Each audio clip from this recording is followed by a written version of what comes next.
అష్టాదశ పురాణములు గరుడ పురాణం ఆచారకాండ 162 బలివైశ్వదేవ నిరూపణం.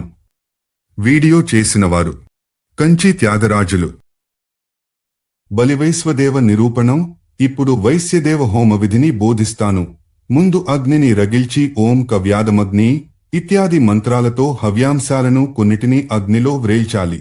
తరువాత ఓం పావక వైశ్వానర అనే మంత్రంతో అగ్నిని ఆవాహన చేసి ఈ క్రింది మంత్రాలతో ఆహుతులనివ్వాలి.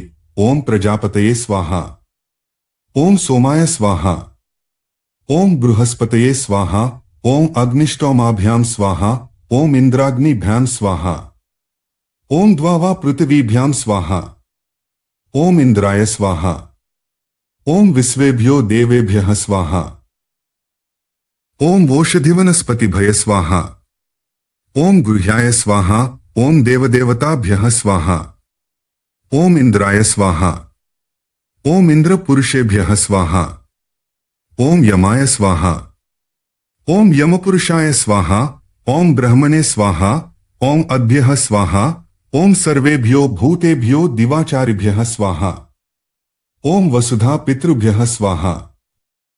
తరువాత ఈ క్రింది మంత్రాన్ని చదువుతూ దాని ద్వారా బలి పుష్టిలను కోరుతూ ప్రార్థించాలి.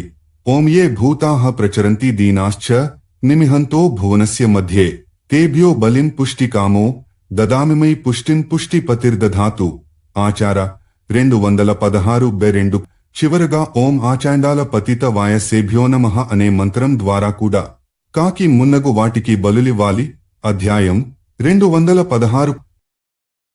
అష్టాదశ పురాణములు గరుడ పురాణం ఆచారకాండ 162 బలివైశ్వదేవ నిరూపణం. వీడియో చేసినవారు కంచి త్యాగరాజులు.